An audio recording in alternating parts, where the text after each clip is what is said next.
melanjutkan pembahasan dari bab sebelumnya, yaitu sekarang bab 4. Aku mau ke sekolah. Nah, bagaimanakah orang tua, sekolah, dan komunitas bisa bekerja sama memperkuat kondisi psikologis anak dalam menerapkan kebiasaan baru dalam proses pembelajaran? Nah, jadi keinginan bersekolah yang besar dari anak-anak itu harus tentunya disesuaikan dengan kondisi bersekolah di masa pandemi. Nah, sangatlah besar kemungkinan bahwa harapan kembali sekolah, si anak akan sangat berbeda dengan pengalaman yang akan dialaminya nanti ketika dia kembali ke sekolah karena beradaptasi dengan kebiasaan baru. Nah, berdasarkan teori ekologi Bronfenbrenner, maka proses penyadaran ini itu bisa dilakukan dari mulai lingkaran kehidupan terkecil si anak itu tersendiri. Yang pertama pastinya dari keluarga atau rumah atau lingkungan di mana anak tinggal dan juga lingkup sekolahnya. Nah, terdapat beberapa persiapan untuk orang tua dan anak. Nah, setelah mendapatkan informasi terkini, jadi orang tua ini dapat melakukan persiapan mental anak terlebih dahulu untuk menjalani pembelajaran tatap muka terbatas ataupun tetap pembelajaran jarak jauh atau online. Nah, hal ini itu dapat dilakukan dengan mengikuti 6 langkah dukungan psikologis awal ya, para orang tua di rumah, yaitu yang pertama, lihat dan amati kondisi anak. Nah, jadi para orang tua di rumah nih diharuskan melihat dan mengamati kondisi anak, apakah kebutuhan dan kemampuan anak itu mengikuti protokol kesehatan serta memperkirakan kemampuan beradaptasi anak pada kegiatan belajar mengajar yang baru ini sudah baik atau betul gitu ya. Nah, terus yang kedua ini mendengarkan cerita anak atau berdiskusi gitu ya. Jadi anak juga perlu untuk didengarkan. Jadi para orang tua harus mendengarkan berbagai keluhan atau bahasa kecilnya berdiskusi ya. Agar apa? Agar anak dapat menyampaikan kekhawatirannya, kecemasannya, keinginan dan harapannya untuk proses pembelajaran ini. Nah, yang ketiga itu ada memberikan rasa aman. Nah, jadi orang tua ini seharusnya memberikan rasa aman pada anak-anak ketika menyampaikan bahwa anak harus menerapkan protokol kesehatan penuh selama di sekolah. Nah, jadi penyampaian mengenai penerapan protokol kesehatan yang penuh itu disampaikan oleh orang tuanya gitu. Karena anak-anak biasanya akan lebih mendengarkan orang tuanya itu. Selain itu, dukungan rasa aman juga perlu diberikan ketika menghadapi hal-hal yang tidak sesuai harapan. Nah, misalnya ketika sewaktu-waktu pembelajaran berubah nih dari PTM ke PJJ dan sebaliknya gitu. Jadi harus selalu memberikan rasa aman dengan pembelajaran yang sering berubah-ubah ya, dikarenakan pandemi seperti ini. Jadi mungkin sekarang dari PJJ berubah menjadi pembelajaran tatap muka, bahkan nanti sebaliknya gitu ya, menyesuaikan karena ini masih dalam tahap percobaan ya para orang tua.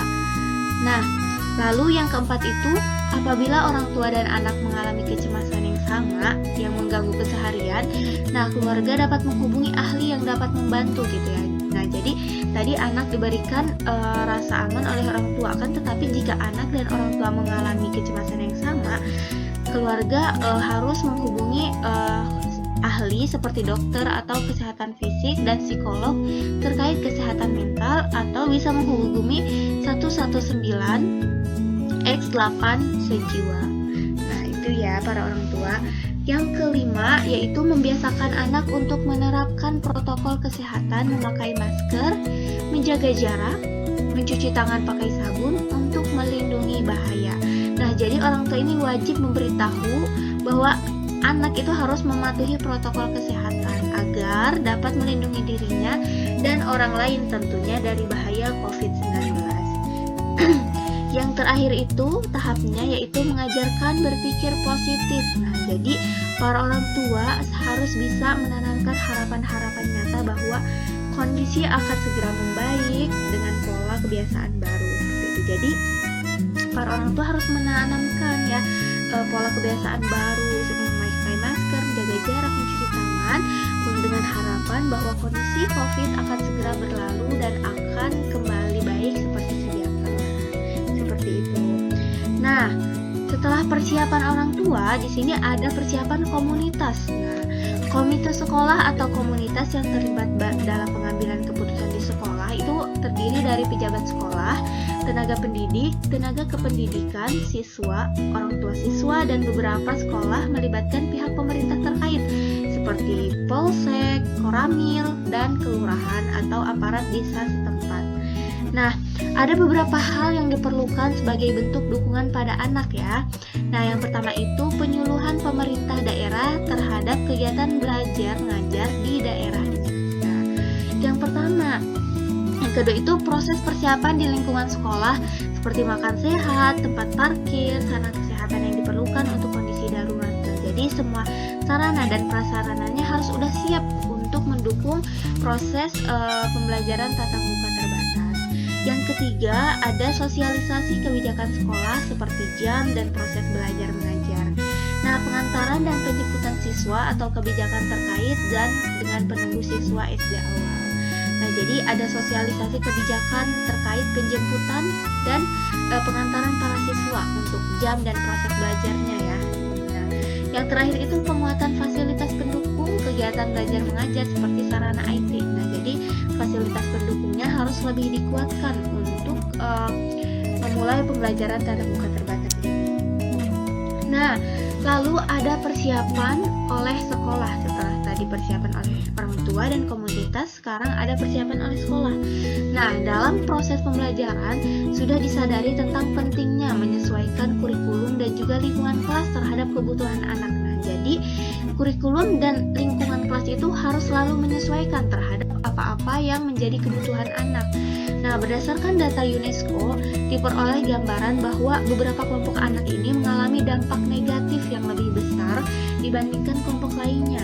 Misalnya nih, anak yang masih membutuhkan bimbingan langsung akan lebih ideal bila diberikan pembelajaran secara tatap muka, dan hal ini tidak mungkin dilakukan selama masa pandemi. Nah, jadi untuk anak-anak yang memang bisa berkembang ketika pembelajaran tatap muka, nah maka harus lebih disiapkan oleh sekolahnya seperti itu. Nah, selanjutnya ada beberapa hal yang harus dipertimbangkan dalam proses pembelajaran tatap muka. Nah, apa aja sih? Nah, yang pertama itu tingkat kerentanan anak. Nah, misalnya anak dengan kesulitan belajar atau kebutuhan khusus, ataupun lingkungan rumah yang tidak mendukung, maupun orang tua yang tidak mampu mendampingi karena bekerja di sektor esensial. Nah, prioritaskan layanan pembelajaran jarak jauh itu dalam kelompok kecil untuk memberikan perhatian ekstra pada anak-anak yang membutuhkannya. Nah, jadi untuk masalah-masalah di atas tadi, untuk pembelajaran jarak jauh yang diterapkan itu diprioritaskan dibentuk kelompok kecil. Nah, supaya semuanya bisa merasakan pembelajaran jarak jauh secara efektif gitu ya. Yang kedua, memperkuat kapasitas pihak-pihak terkait dalam proses belajar mengajar di sekolah. Nah, kesiapan sekolah khususnya dalam bidang IT, nah, kapasitas guru dalam kegiatan belajar mengajar khususnya proses gabungan pembelajaran tatap muka dan pembelajaran jarak jauh.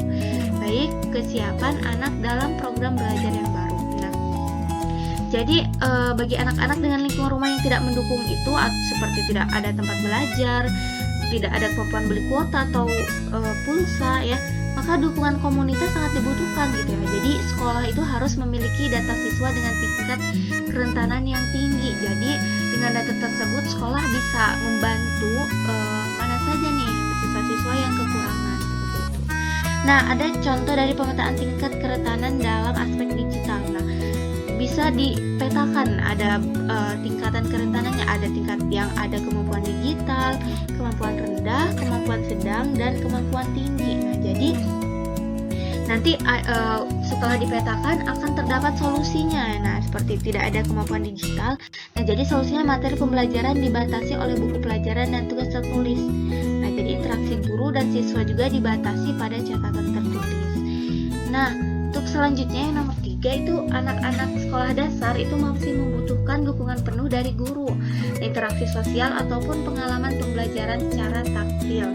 Nah, biasanya anak-anak itu mengalami kesulitan untuk duduk lama dalam proses pembelajaran jarak jauh ya, sehingga pendampingan dari orang tua itu sangat dibutuhkan gitu. Biasanya untuk anak-anak setingkat sekolah dasar itu cepat sekali untuk mudah bosan ya. Makanya dari itu harus membutuhkan pendampingan khusus dari orang tuanya tersendiri. Nah, yang keempat itu memastikan sekolah mendapatkan dukungan fasilitas pengajaran. Nah, jadi maksud fasilitas pengajaran di sini yaitu jaringan internet ya yang memadai dan media pembelajaran yang menarik bagi siswa. Jaringan internet dan media pembelajaran itu harus sangat didukung gitu ya, agar proses pembelajaran itu menjadi lebih menarik dan interaktif bagi siswa-siswa, khususnya siswa sekolah dasar.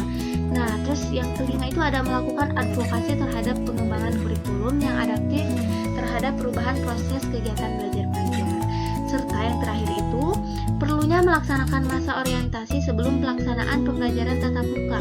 Nah, jadi pada intinya itu merupakan masa penyesuaian diri bagi orang tua, siswa, dan juga guru. Jadi masih sebelum dilakukan secara resmi, dilakukan dulu penyesuaian gitu atau orientasi untuk pembelajaran tatap muka secara terbatas ini. Nah, untuk persiapannya, yang pertama membuat alur kunjungan orang tua. Nah, jadi sejak pintu masuk orang tua, siswa wajib menggunakan masker ya, melewati pengecekan suhu tubuh secara bergantian, mencuci tangan. Nah, orang tua siswa dan pengunjung diwajibkan mengikuti alur yang tersedia agar siswa itu tidak saling bertemu atau berkerumun satu sama lain. Nah, jadi alur diatur dimulai dari pertama masuk area sekolah, lalu ke tangga, menuju kelas, hingga pintu keluar gitu. Nah, lalu yang kedua itu persiapan yang kedua mengundang orang tua siswa secara bergiliran.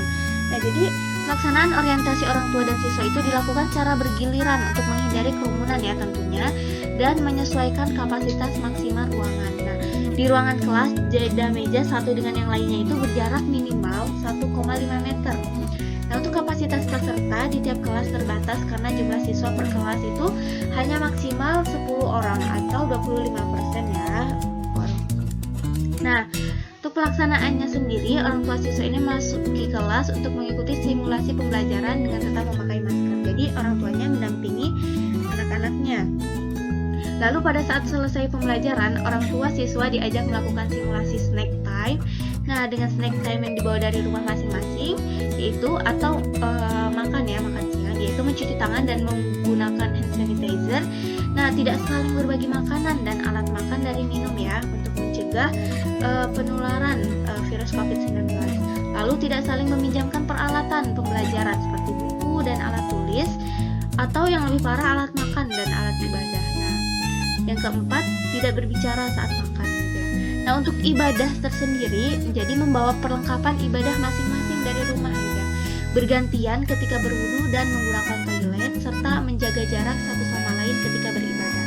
Nah, setelah itu orang tua siswa sampai pada akhir pembelajaran berdoa bersama dan keluar dari sekolah dengan menggunakan pintu yang berbeda dengan pintu yang digunakan saat masuk.